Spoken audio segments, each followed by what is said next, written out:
also all our guests from outside of Delhi.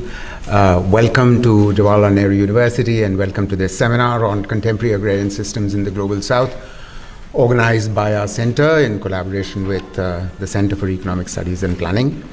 I happen to chair this center. I by no means am an expert on contemporary agrarian systems in the Global South, but let me just say a few words nevertheless. And I'll sort of confine my remarks to India, because as I said, I'm not exactly an expert on contemporary agrarian systems in the South. And when this morning I was sort of reflecting upon what I might say in these opening remarks, my mind went back to a very distinguished professor of this university. Her name was Krishna Bharadwaj, a professor at the Center for Economic Studies and Planning, from where Praveen comes, and from where many of the other speakers will be participating today.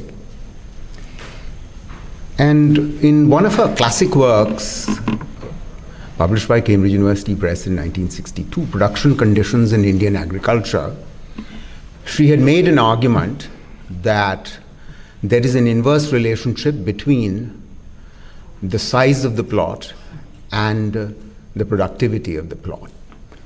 So in other words, essentially what she was saying was that if plot sizes are very large, then labor productivity is not particularly high in those plots. And if plot sizes were reduced through a process of land reform, it would actually serve two purposes.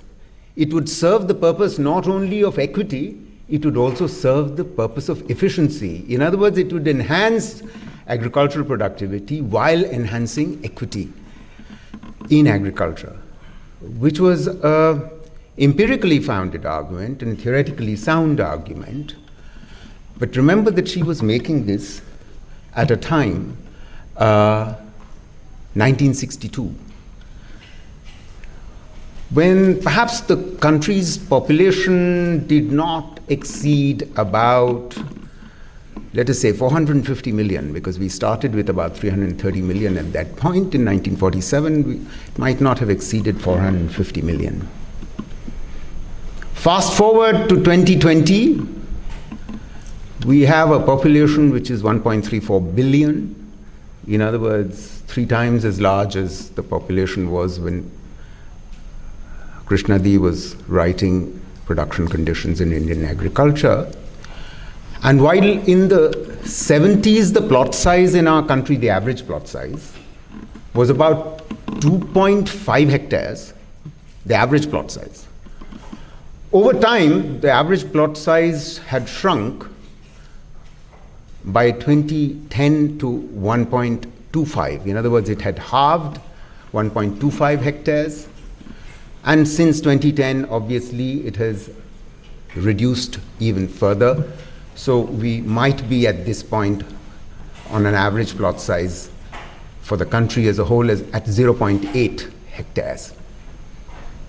In other words, plot sizes have shrunk and shrunk and shrunk.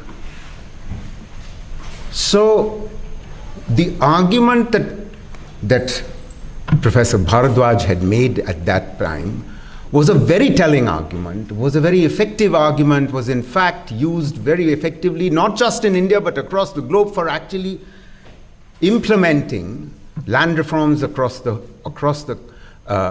world. The case was made for land reforms across the world. The fact of the matter is that in our country, the land reforms that were implemented were particularly effective in Kerala and Kashmir, but hardly effective anywhere else. I'm not for a moment underestimating the importance of the Operation Barga in West Bengal, but I'm saying the point is that, on this issue of the plot size, the land reforms across the country were not particularly influential. Over this period, the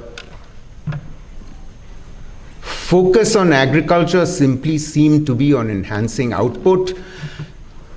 The Green Revolution was one part of it. There were many other as the Green Revolutions spread, but the focus on production conditions and agrarian relations simply faded away. It partly faded away on account of the structural change in the conditions that I just spoke about. The response of the state to the shrinking plot size was simply to bet on the relatively well-off farmer through the Green Revolution by providing them with two types of support. One was the minimum support price, confined to two products, rice and wheat, and input subsidies in the form of fertilizer subsidy, irrigation subsidy, power subsidy. Some states even provided free power and free irrigation. Free electricity meant that, you could pump out as much water with all the consequences that had on water and the availability of water and the sinking of the water table in many parts of the country to unsustainable levels, which is the conjuncture that we currently face. So while output has risen across the board, the fact of the matter is that the plot sizes had been shrinking, and we have a situation now that 84% of all our farmers are small and marginal farmers, actually owning only a hectare of land or less. Because marginal farmers are those who own 0.4 hectares. Small farmers are those who own less than a hectare. So 84%. So this is the crisis. In this situation, are land reforms going to work? It's a bit unlikely. We've gotten to the point where if you were to carry out land reforms, would it go so far as to actually enhance what that inverse relationship that Krishna Bharadwaj had spoken about, in production conditions in Indian agriculture, is a bit unlikely. So I would close by saying that we are at a certain conjuncture in Indian agriculture where the Indian state has to sit up and change course. We are at the fork of the road, because what we have found over the last several decades, since that betting on the relatively better off farmer strategy was adopted with input support and price support, is that rural distress, instead of getting mitigated, has actually gone on increasing. In this situation, the Indian state in the last couple of years has adopted a slightly different strategy. Okay, if input support and price support is not working, then we shall try income support. We will do PM Kisan, we will give them a transfer, a cash transfer based on their ownership of land, which has all its own attendant problems. But the real issue is the capacity of the state to sustain this model when productivity has been stagnating for quite a while, is now running out of any options. That's why I said we are at a fork in the road. That is the conjuncture that our nation faces at this point in respect of agriculture.